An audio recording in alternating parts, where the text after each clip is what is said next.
খেয়ালি ফুলাও চিনুন নি চাবহ খেয়ালি ফুলাও এক কবি লেখছে একটা কবিতা লেখছে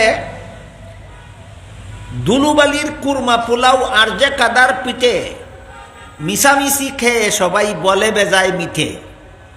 ছোটবেলায় একটা বাংলা সাহিত্য বইয়ে পড়ছিলাম। ফুরুত্তায় ফতের খান্দাত বইয়া দুলাবালি দে কুরমা পোলাও রান্দে আর খসুর ডগাদি রান্দে কুরমা আর ফেক দিয়া বানায় ফিটা। তা করুন নি আপনারা এখানে বানাইয়া হাসই খায় না খাওয়ার বঙ্গি করে?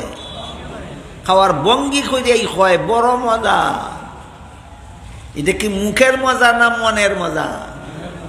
এই বাচ্চারা যেমন ভাবে কুরমা ফুলাও খায় মুখের মজা না মনের মজা মারে, ঠিক তেমনি ভাবে কোরআনের বিধানের বিরুদ্ধে যাদের আপত্তি আছে এরা নিজেদেরকে ইমানদার মনে করে মুখের মজা মারে।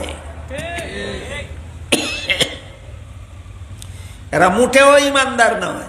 যারা কোরআনের কোনো কথার বিরুদ্ধে যাদের আপত্তি আছে এরা নির্ভেজাল বেঈমান। গেল সূরা আহজাবের ৩৩ নম্বর আয়াতের প্রথম অংশের ব্যাপার। এবার আসেন ২ নম্বর অংশ। দ্বিতীয় অংশে আল্লাহ বলেন ওয়ালা তাবাররাজনা তাবাররুজাল জাহিলিয়াতিল উলা। কোন মুসলমান মহিলা বেপর্দা অবস্থায় ঘর থেকে বের হতে পারে না।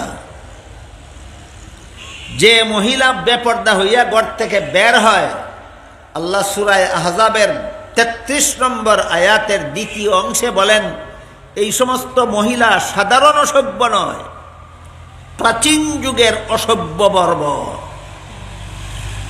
বেপর্দা হইয়া যেসব মহিলা ঘর থেকে বাইর হয় আল্লাহ এদেরকে অসভ্য বর্বর বলেছেন। কোন সূরার কত নম্বর আয়াতে? আহজাবের ৩৩ নম্বর আয়াতে। যেসব মহিলা বেপর্দা হইয়া ঘর থেকে বার হয় আল্লাহ বলেন তুই অসভ্য বর্বর। অযৌক্তিক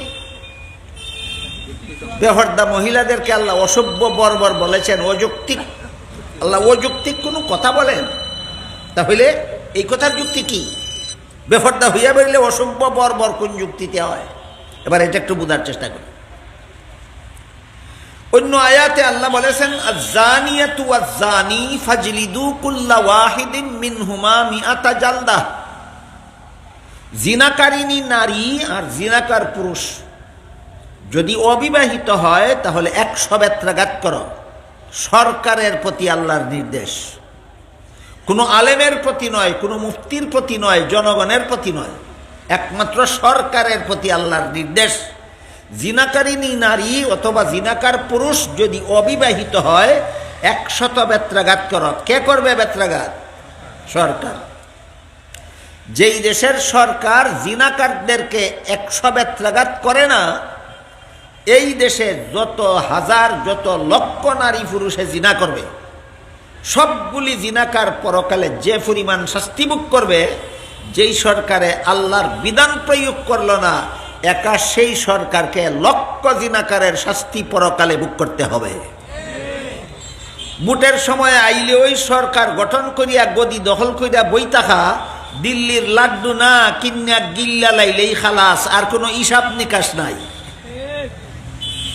দিল্লির লাড্ডু তো কিন্যা গিল্লা লাইলেই খালাস, আর কোনো হিসাব নিকাশ লাগে না। বাংলাদেশ যে কোনো দেশের সরকারি গদিটা দিল্লির লাড্ডুর মতো না যে দখল করি লাইলেই খালাস। হাদিস শরীফে রাসূল করিম সাল্লাল্লাহু আলাইহি ওয়াসাল্লাম বলেন আলা কুল্লুকুম রাইন ওয়া কুল্লুকুম মাসউলুন আন রাইয়াতিহি ফাল আমিরুল্লাযী আলান নাসি রাইন ফাহুয়া মাসউলুন আনহুম। দেশের সরকার দেশ সমস্ত দেশবাসীর ব্যাপারে আল্লাহর কাছে জবাব দিতে হবে। দেশবাসী জিনাকার হইল কেন? তুমি বেত্রাঘাত না করার কারণে। দেশবাসী চুর হইল কেন? তুমি হাত কাটা না কাটার কারণে। দেশবাসী খুনি হইল কেন? তুমি খুনিদেরকে ফাঁসি না দেওয়ার কারণে। এই কারণে খুনিদেরকে ফাঁসি না দেওয়ার কারণে দেশে যত খুনি যত খুন করবে, জিনাকারকে বেত্রাঘাত না করার কারণে দেশে যত বদমাশ চরিত্রহীন তৈরি হবে, চুরের হাত না কাটার কারণে যে দেশে যত লক্ষ চুর তৈরি হবে, সবগুলি চুর, সবগুলি জিনাকার, সবগুলি বদমাশ, সবগুলি অপরাধী যে পরিমাণ শাস্তি ভোগ করবে কিয়ামতের দিন, একা সরকারকে সেই পরিমাণ শাস্তি ভোগ করতে হবে। নির্বাচনে একটা আইলো আর বুটো দাঁড়াইলাম, আপনারা ঠেলিয়া বুট দিলা আর আমি গদি ফাইলাইলাম, খালাস না পরে হিসাব নিকাশ আছে, হিসাব নিকাশ আছে। বুঝা থাকলে এবার বলেন জিনাকারকে বেত্রাঘাত করো, এটা আল্লাহর বিধান কিনা? আল্লাহর বিধান। কিন্তু বিধানটা বলতে গিয়ে আল্লাহ বলেন আয-যানিয়াতু ওয়াজ-যানি, জিনাকারিনী নারীকেও 100 বেত্রাঘাত করো, জিনাকার পুরুষকেও 100 বেত্রাঘাত করো।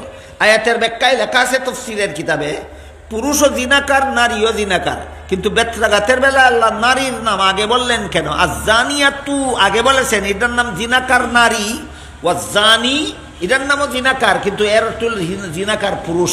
বুঝা থাকলে বলুন জিনাকার পুরুষের কথা আল্লাহ আগে বলেছেন না জিনাকার নারীর কথা আগে বলেছেন?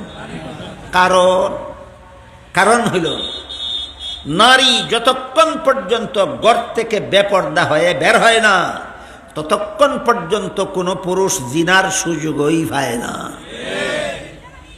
তাহলে জিনার বিচারের 1 নম্বর আসামি সব নারী না, বেপর্দা নারী।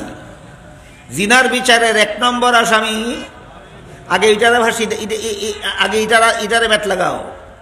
2 নম্বর আসামি পুরুষ, পরে ইটারে বেত লাগাও। তাইলে মহিলাদেরকে আল্লাহ বসবাসের ঘরে থাকতে বলার সাথে সাথে বলেছেন কোন দরকারে যদি ঘর থেকে বাইরেও বেপর্দা হইয়া বাইরিলে তুমি অসভ্য বর্বর। কেন বললেন? তোমার কারণেই সমাজে যত ইফটিজিং আর জিনা বেবিচার আর দর্শন হয়। বেপর্দা নারী, যে সমস্ত নারীরা ঘর থেকে বেপর্দা হয়ে বের হয়, এদের কারণেই সমাজে ইফটিজিং হয়, এদের কারণেই সমাজে জিনা বেবিচার হয়, এদের কারণেই সমাজে নারী দর্শন হয়। সুতরাং বেপর্দা হয়ে যে সমস্ত মহিলা ঘর থেকে বের হয়, সূরা আহজাবের 33 নম্বর আয়াতের 2য় অংশে আল্লাহ এদেরকে অসভ্য বর্বর বলেছেন। অযৌক্তিক না চূড়ান্ত যুক্তিসম্মত। পণ্ডিতের ঘরের পণ্ডিত খালি যুক্তি তুকায়, কোন যুক্তিতে, কোন যুক্তিতে, কোন যুক্তিতে? আল্লাহর বিধানের বিরুদ্ধে যারা যুক্তি তুকায়, এরা এই সমস্ত যুক্তি তুকানেওয়ালার গুরু ঠাকুর হইল ইবলিস। আল্লাহর বিধানের বিরুদ্ধে যারা যুক্তি তুকায়, এই সমস্ত যুক্তি তুকাউরার গুরু ঠাকুরের নাম ইবলিস। ইবলিসকে যখন আল্লাহ বলেছিলেন আদমকে সেজদা দিয়ে সম্মান করো, ইবলিস বলছিল কোন যুক্তিতে? মনে আসেনি? কোন যুক্তিতে? একটা কথার কারণে আল্লাহ পাক রব্বুল আলামিন ইবলিসকে 4টা পুরস্কার দিয়েছেন। পুরস্কারগুলি একটু মনোযোগে শুনুন, তারপরে ফয়সলা করবেন আপনারা এগুলি পুরস্কার না তিরস্কার।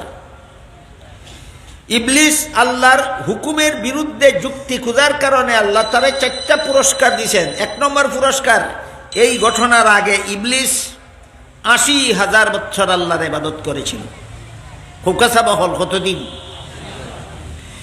এই যুক্তি দেওয়ার কারণে 80,000 বছরের ইবাদত ক্যান্সেল, একটা পুরস্কার। 2 নম্বর, 80,000 বছর ইবাদত করার পরে আল্লাহ ইবলিসকে সারা দুনিয়ার রাজত্ব দান করেছিলেন, সাথে সাথে রাজত্ব ছিনিয়ে নিলেন। 2 নম্বর পুরস্কার। কোন দেশের রাজা ছিল ইবলিস? সারা দুনিয়া। একটা যুক্তির কারণে সারা দুনিয়ার সমস্ত রাজত্ব ছিনিয়ে নেওয়া হলো। আমাদের দেশের জনগণ আজও পর্যন্ত বুঝে না যে গদি পাওয়ার পিছনেই তাকে গদি ছিনাইয়া নেওয়ার লাঞ্ছনা। ফুলের মালা গলার দিয়া বোয়ানি আর জুতার মালা গলার দিয়া লামানি, 2 খাম হই আপনার, আর কোনো খাম নাই। যারা ফুলের মালা লই গলাত লইয়া বয়, এরার ইয়াত থাকা দরকার জুতার মালা দিয়া লামানি খান বাকি, এরার ইয়াত থাকা দরকার কিতা বাকি। ফুলের মালা গলার দিয়া বইছ, এখন শুধু আর এখন বাকি তোমার জুতার মালা লইয়া আলাম তাই। তো ইবলিসকে আল্লাহ পাক রব্বুল আলামিন এই অভিশাপের জুতার মালা দিয়া পৃথিবীর শাসন ক্ষমতার থেকে বহিষ্কার করলেন। 2 নম্বর পুরস্কার। 3 নম্বর, ইবলিসকে আল্লাহ জান্নাতে বসবাস করার ফ্যাসিলিটি দান করেছিলেন। আল্লাহ